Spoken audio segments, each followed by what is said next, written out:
The number two on top of the list of misconception in Islam is jihad.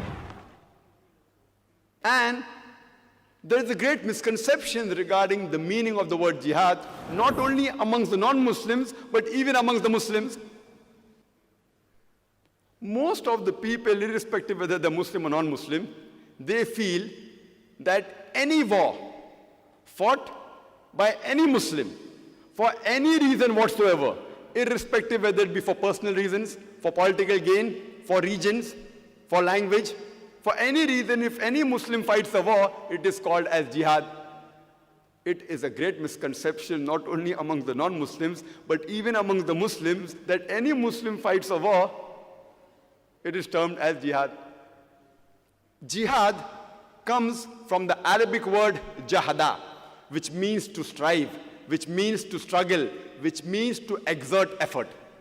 And in the Islamic context, jihad means to strive against one's own evil inclination. Jihad in Islamic terminology also means to strive to improve the society. It even includes to strive in the battlefield in self-defense. And it even includes to strive to fight against tyranny and oppression.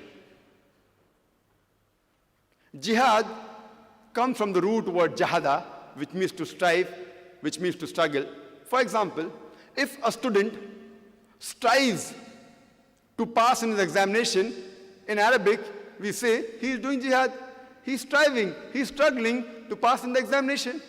If an employee strives, struggles to satisfy his employer, irrespective whether the work he's doing is good or bad, it is called as jihad.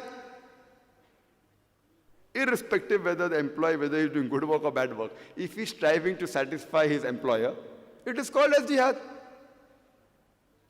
Jihad merely means to strive. If a politician strives to acquire vote, irrespective whether it's good or bad, it is referred to in Arabic as jihad.